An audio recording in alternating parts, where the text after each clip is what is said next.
plug that mic back in. Hopefully that'll be the only time that happens. Okay, we're rocking and rolling. Sorry about that, everybody. Had a little connection problem. Tom, you should be good to go. So at this very moment, UCSD is consuming 34 megawatts of power. Here at the central utility plant, we are producing 27 and a half. We have a fuel cell that's making 2 megawatts. The photovoltaics, all the solar panels on all the roofs and parking structures are making almost 1 megawatt. So the amount that we're buying from San Diego Gas and Electric is 3.6 megawatts. So the campus is using 34, but we're only buying 3.5. So that's kind of our goal, is not so much to produce electricity for the utility, but we save the university money by not buying electricity from the utility. Yeah, so that's our goal. That's not half bad. That's pretty small. What do we usually say, what, like 80% or so? Yeah, about 80%. About 80%? Have we been selling very much back since everything's been so quiet? We have, the campus load has not decreased. What's wow, very little bit. Student activity on campus does not. The buildings are still there. They still got to be. The research goes on, and all the buildings are up to speed. So a lot of the motion sensors, when people walk into rooms, that's when the air conditioning or the heating kicks in. Mm-hmm. But that's such a small load compared to the normal, regular base load that we have. That's interesting. I would have thought we would at least be able to reduce it a little bit, but no, I guess that makes sense. It's life goes on, or buildings go on. We have noticed very little difference with the campus being closed. So we have a jet engine that drives a generator. The jet engine drives a generator and makes electricity. The heat that comes out of the jet engine is 1400 degrees. So we send it through a catalyst to clean it to reduce our emissions. And then the heat goes through a heat recovery steam generator, which makes 62,000 pounds of steam. So that's why we call it a cogeneration. Co is 2. We use one form of energy, which is natural gas, to drive the engine. But in doing so, we get 2 forms of energy: electrical energy and thermal energy in the form of steam. So cogeneration, this is a cogeneration power plant. And co just simply means 2. And we have, what, 2 of those running, right? There's 2 of those that are online now, full load. We're going to spend a good amount of our time this morning with going over the cooling towers. Here's the cooling tower page. So the water comes back from the plant at 76 degrees, goes into the cooling towers. Right now we only have 5 of the 7 online. These 2 are off. So water comes back in, it rains down through the tower and comes out at 72 degrees, which is our set point. So the fan will actually speed up and slow down to maintain that temperature of 72 degrees. Right now, these 5 towers are running at about 50% speed to accomplish their job. Are those in 76 Fahrenheit or 76 Celsius? Yep, Fahrenheit. Fahrenheit. Everything is at Fahrenheit here. We all do Fahrenheit. And they all have level sensors, high level and low level sensors, because we don't want to suck air into the plant. Mm-hmm. And we don't want to be overflowing water, so there's level controls. The fan speed control maintains the outlet temperature. We really have no control over the return temp. And during the hot days of the summer, like we've just had, all towers were running at 100%, and the outlet temperature was 77 degrees. So we weren't able to keep up with the load. So when you say return temp, what is that, and how come you can't control it? Like what? So the water comes into the plant at whatever temperature it is, and it flows through the equipment, mostly through chillers, through the condenser side of a chiller. A chiller's job is to make cold water. It comes back from the campus. Right now it's coming back at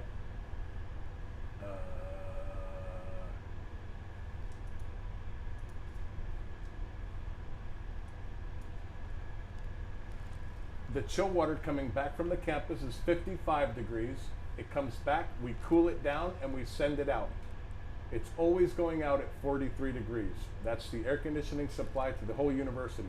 At this given moment, we have 9,000 gallons per minute flowing, 55 coming back. These are steam turbine driven chillers because we have steam already, so we use that steam to spin these two steam turbines to make cold water. That is so, I know I've heard that several times, but that is just like the neatest thing. Yes. Of, we're going to go make high pressure steam or medium pressure steam or something, and we're going to use it to run a chiller. Right. It's like, it's such a counterintuitive. So instead of having an electric motor Yeah. drive a compressor to make air conditioning, we have a steam turbine which is driving the compressor. So instead of using electricity to make cold water, we use steam to spin the compressor. It'd be like, would the equivalent be running your refrigerator at home on Yes, steam? very similar. Like running the compressor in the Yes. same refrigerator. Inside the house, you have the evaporator, Yeah. which is air flowing by the cold side of the coil, the refrigerant side, making cold air for the house, Yep. apartment, condo, Whatever. classroom. And then the heat is rejected outside. Outside, you could always see the condenser, and the condenser is blowing warm air, like in a house, or it's blowing the hot air outside, which is exactly what the cooling towers outside are doing. They're condensers. They're large condensers. That's why we call it condensing water. So the cooling towers is the place where we reject the heat that the chillers have picked up. So Also sooner or later we got to get rid of it, right? Yes. It's got to go somewhere. Yes. That's sort of the end of the line out So there. as you walk by the power plant, when you get back on campus, you'll see the vapor coming out of the top of the cooling towers. That is the heat that we've removed from the campus, from all the classrooms and labs and vivariums and whatever is out there. It comes back to us. That heat is transferred to the refrigerant.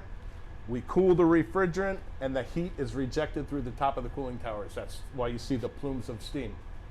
We have another little thing here, a thermal energy storage. Outside, you'll see, we'll show you a 3.8 million gallon tank that is filled with cold water. At nighttime, these are all electrics. All of these chillers here, they use about 1.5 megawatts or 2 megawatts. At nighttime, we'll run the electric chillers and put cold water into the tank and push the hot water out of the top. And then that hot water is the load along with the campus. So we fill this up at night with cold water, and then in the daytime, like we're at right now, we turn off all the electric chillers. We're not using electricity, and we're using a pump to pull the cold water out and supply the campus. So all I see here is the power plant. What goes on out there, there's all the buildings and everything is out there, and then it comes back here. So I really don't concern myself with what happens out there, except when this comes back, our job is to make it cold going out. Whether we're using chillers to actually send out cold water or a thermal energy storage tank, which we could just use one little pump to pump that cold water, thermal energy, out to the campus without using electricity. How come we don't want to just use electricity? Isn't that easier to just flip a chiller During on? the daytime, electricity becomes very expensive. At nighttime, electricity is very cheap.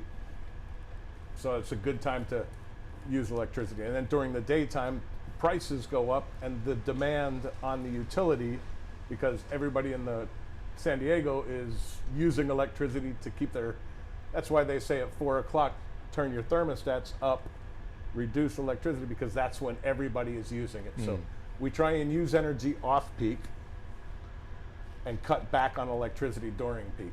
Is that the same electricity that runs the chillers as we're generating in the plant, or are we Yes. buying the energy Yeah, separately? that's one thing particular. Our breaker with the utility is always closed. So if our cogeneration plant goes off, the lights stay on. It's just now we don't have that steam, so we have to fire up gas-fired boilers, burn gas, make steam to do all the rest of the work. So our breaker with the utility is always closed. We're always importing a little bit. we never want to export electricity. We're not in that market. We're in the market of not buying electricity. So this is the roughly what 4,000 kilowatts that we've got over there. That if a turbine goes down, that could potentially spike up. Exactly. Cool. Well, you want to head outside and look at the tanks and We're gonna go stuff? outside and look at the cooling towers. Yep. It's okay if we leave the stuff inside of here for now? Absolutely. Cool. Here.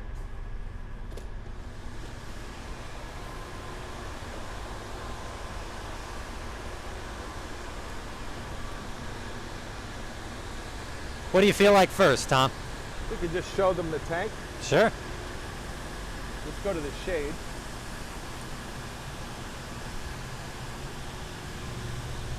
Hopefully we will maintain our Wi-Fi connection the whole time. I always drop my mask. I should keep it up. Man, that thing is big. So that's 3.8 million gallons, and that tank is very it's insulated very well. And then in the daytime, we just run one of the pumps and we switch the valves around. So at nighttime, we're pushing water into the bottom of the tank. And then in the daytime, we switch around the red valves there, and then we suck water off the bottom of the tank during the daytime. Pretty simple. So that's on right now, you said, right? We are actively pulling stuff out of there right now. Cooling towers. So 76-degree water going into the top, and then it goes through a PVC manifold with a bunch of pipes that go out the side with nozzles on the bottom, and the goal is to break the water up into droplets, creating more surface area. So when those droplets fall down, up top you have the fan spinning, pulling air in the bottom, and you can see the water kind of getting pulled in. That's from the air. So the air passes underneath, the water falls down, therefore cooling it. Again, very simple. Can we get a little closer to that? Yes.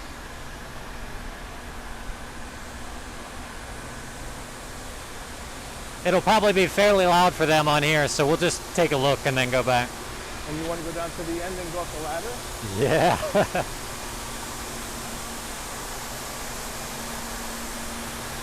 So there's about 20,000 gallons in here, and then there's 7 of them, so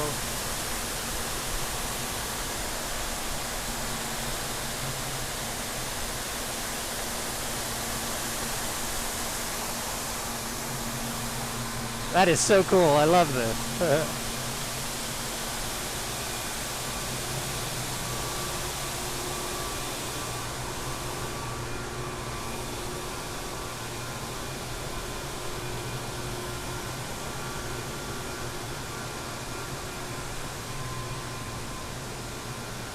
I'll get into chemistry here in a minute. What's that? I'll get into some chemistry here in a minute. Yeah, sure.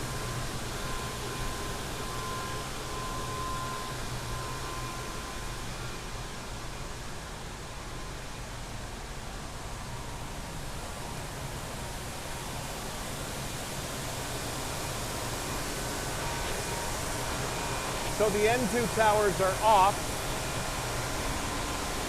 Each one of the pumps is 7,000 gallons a minute. So each tower can pass 14,000. See how I did that? 7 and 7, 14,000 gallons a minute can be flowing through each tower during the summertime. Another thing, chemistry. Chemistry on the water is paramount. This plant's been running for 56 years, and the inside of all the pipes. Do you want to go down around the other side so it's not quite so loud? Sure. Hold on, we're going to move so you can hear a little better.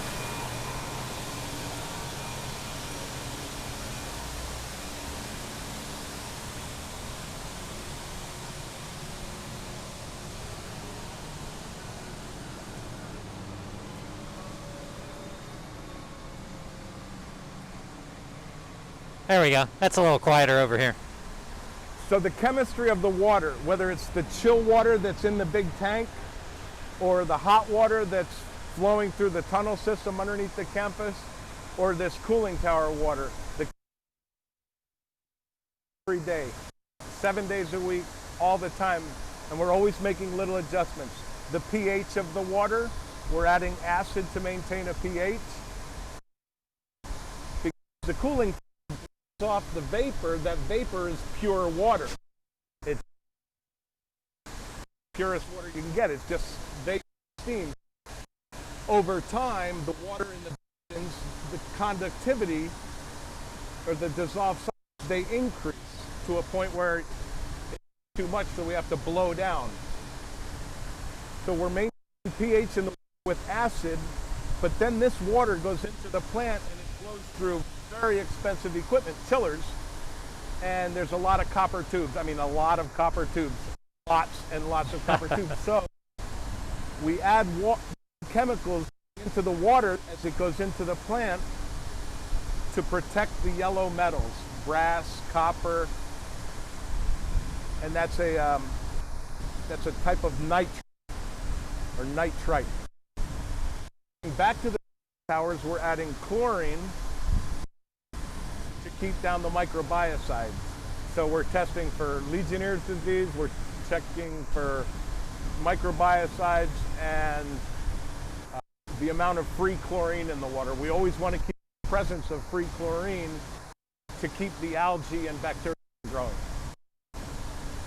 So, how long does it take to shut those things down and clean it?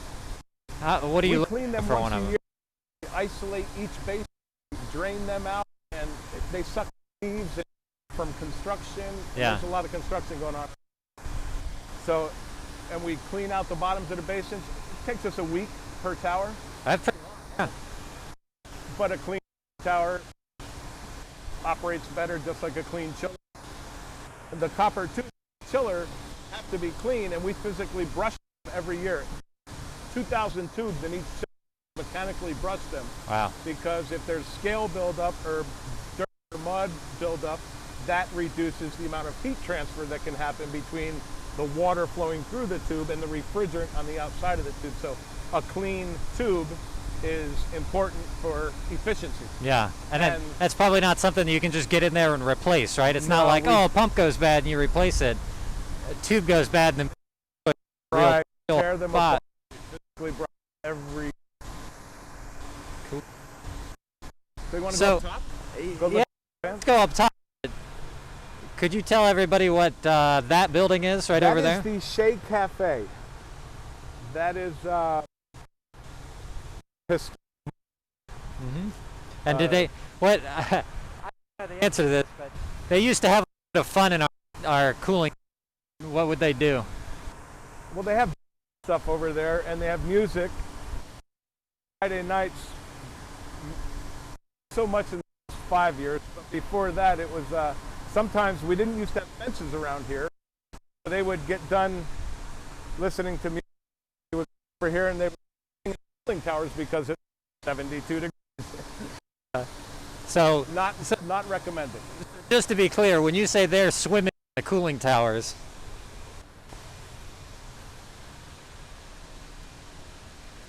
they would hop in there. Yes, that's where they would. Yep, around the backside. Oh. You know, kids crazy. Yeah, you know. Okay, so we're gonna head on up. Yes, let's go to the top. All right. Look at a fan. We may lose our Wi-Fi, so if we lose our Wi-Fi on the stairs up, we'll reconnect up at the top. So we'll pick up the stream in a minute if we drop.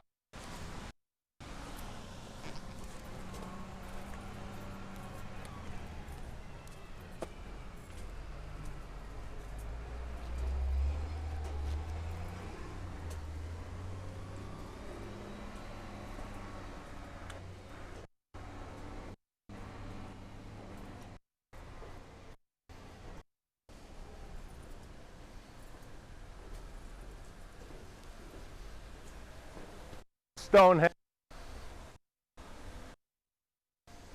Good reference point for Stonehenge. Oh yeah, there it is out there.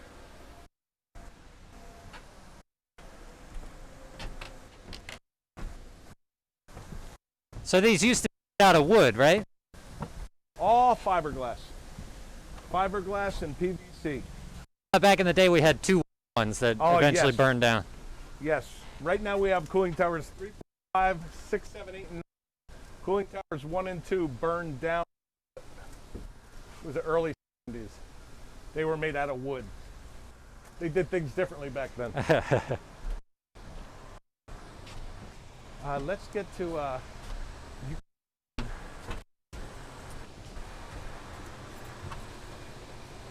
think we might be able to get a shot down in there, right?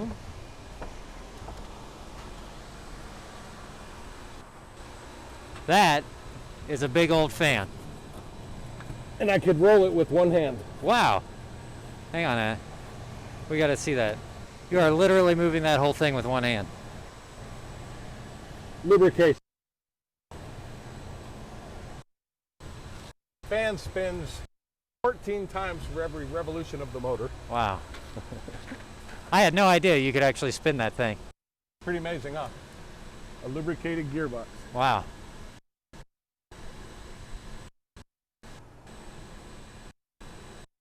That is pretty amazing. Isn't that pretty amazing? I can't only see it through the camera. There's one more I-beam we could step on right here. Good stuff. Oh, that's okay? Yep. All right, let's get up a little bit higher. There we go. Now let's try as hard as we can to drop the phone. Yeah, that's your job. Yeah, that's my only job right now. So it might be a little hard to see, but that's the shaft moving right there underneath for the fan. One thing.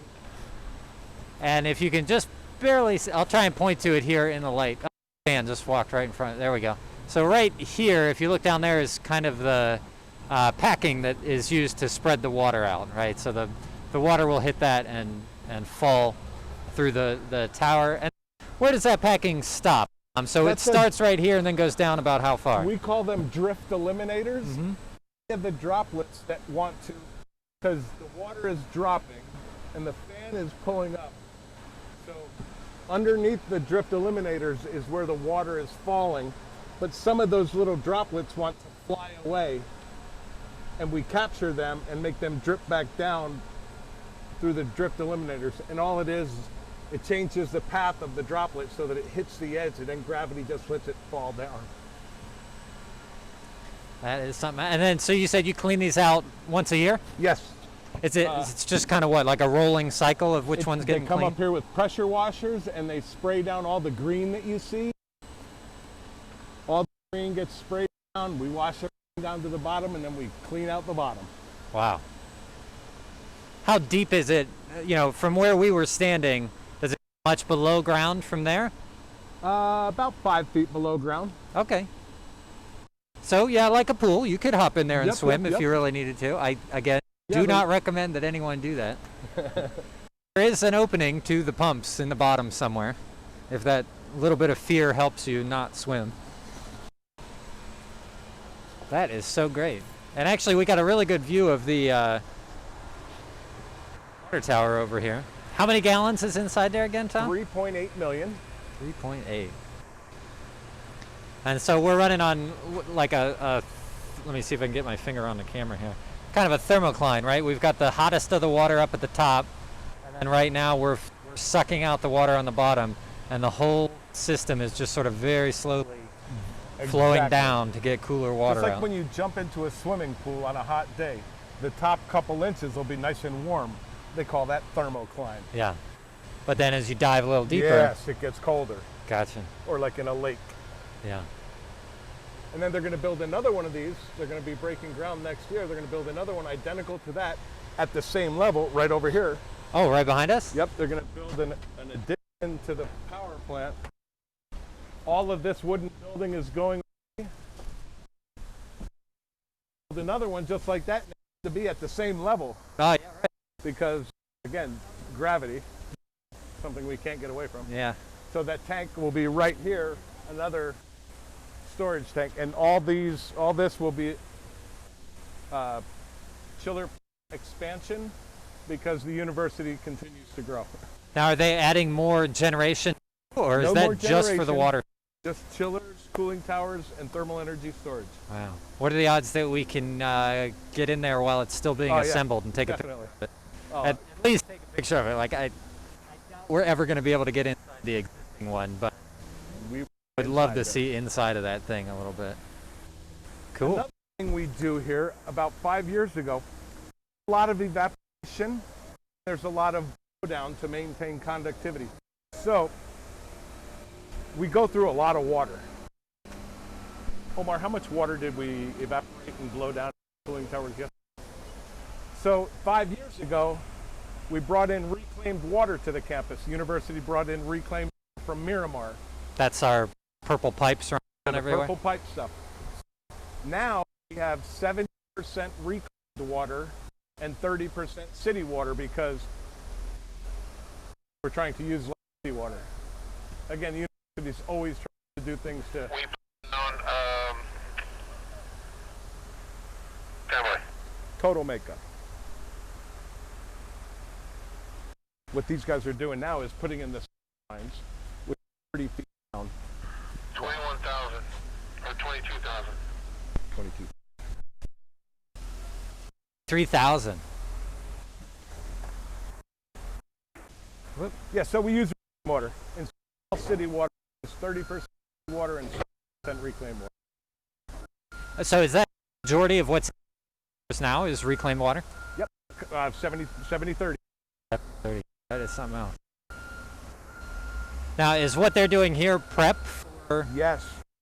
That whole lot up there out in front of Galbraith is going to be a living and learning center. And before you build anything up top, you have to go 30 feet down and get all the sewer in place. So that's Right. all this is sewer lines, and they ran a robotic tunnel boring device Yeah. in Gilman here 30 feet down. So That's pretty and cool. 'cause sewer relies on gravity. Here's that gravity again. It's almost like you can't get rid of it. It's always there. Has to flow. It We has gotta to pump flow. That is so cool. Well, I think I'll give everybody one more shot down inside of the it. You second. wanna look at one that's rolling. Oh yeah, let's go finish with one of those. That'll be a good way to Definitely don't finish. want to drop the camera then. Yeah, let's not do that.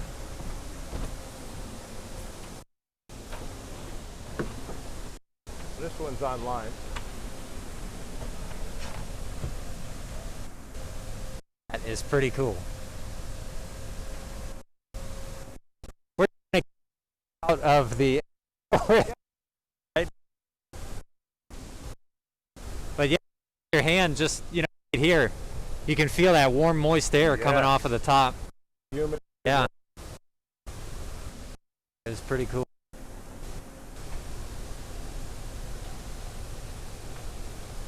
And then over on top of the building, you can see the 3 boiler stacks.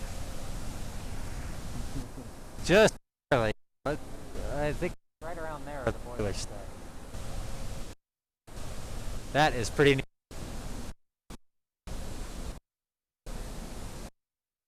Down over the sidewalk. Here, let's go.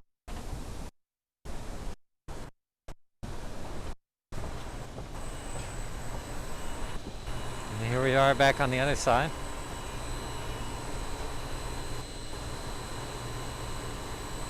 So you can't quite see it on the camera, but if they could, those stacks over there, the 2 on the farthest side, are those the ones on top of the jet engines? Nope. Or are those the big silver ones? Those are on the back side over by the trees. You can just see the top white brown ring. Yeah. These over here are all 3 These are the boilers. gas-fired boilers. Gotcha. And you can see the heat coming out of Yeah, it's those 2. You can actually see a little heat coming out. We keep the boilers warm all the time. yeah, cool. All right. Well, there we are. I think we're pretty much on time here, so we're gonna wrap it up for today's stream. Tom, if I can get the camera coming over here again, there we go. Nice to meet you guys. Thank you so much for taking us around a little bit. And I know you and I have been talking a little bit about one more that we could go through, either at the plant or maybe out at the fuel cell. So we will probably see you again here in a couple of weeks. Thank you so much, Tom. For everybody else, I'm going to wrap this up. Tom, don't forget you're still mic'd up, so if you say anything, they'll hear it. Thank you all for joining us on our first live stream. We'll go through and edit a couple of them because I know there was a gap there partway through. Thank you all so much, and we will do this again soon. So I'm going to end the stream, and then anybody in the class, we'll contact you guys separately through the Canvas site or through your email. Have a nice day, everybody.